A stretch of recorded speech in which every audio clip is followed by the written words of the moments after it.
Je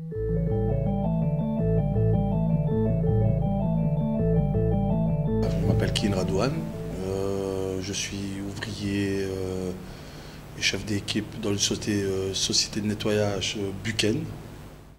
Je suis délégué CPPT et je suis fort attaché au bien-être des ouvriers.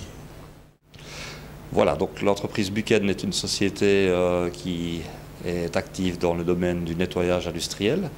Donc on a comme clients la sidérurgie, les carriers, l'industrie chimique et on fait des interventions de nettoyage sur leur site.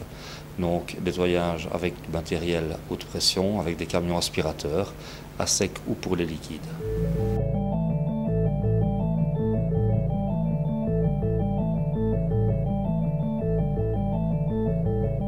C'est un groupe de travail qui est composé de l'employeur et des délégués contre le gaspillage d'énergie et les économies qu'il y aura à faire au sein de la société.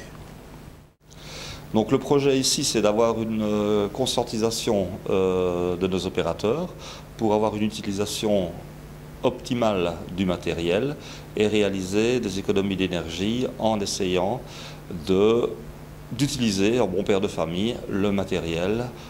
Pour une entreprise qui possède un procédé industriel quelconque, on estime qu'au bout de la démarche, on peut aller rechercher 20 à 30% d'économies. Les différents types d'économies, c'est par exemple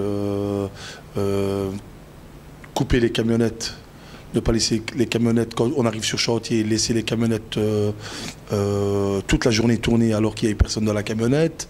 C'est par exemple rentrer, quitter le soir le bureau, c'est bien regarder que toutes les lampes des bureaux soient coupées, regarder que les vannes de chauffage soient fermées s'il n'y a plus personne au bureau, regarder que à la place de laisser les ordinateurs en veille, soient coupés. Donc on ne peut pas mener un projet pareil sans associer les travailleurs et fatalement les représentants syndicaux ainsi que les contremaîtres qui doivent montrer l'exemple et expliquer aux opérateurs sur le terrain les choses qu'ils doivent améliorer et être notre relais vraiment sur le terrain pour que ça puisse se mettre en place.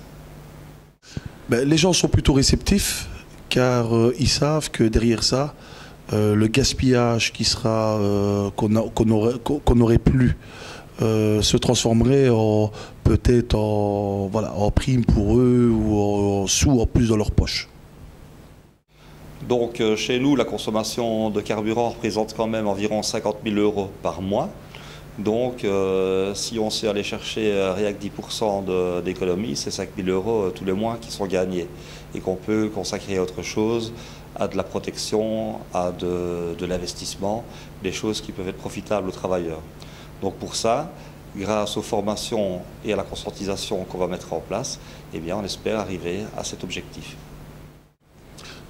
Pour une entreprise comme la nôtre, mieux vaut faire des économies sur l'énergie que de faire des économies sur le salaire des gens.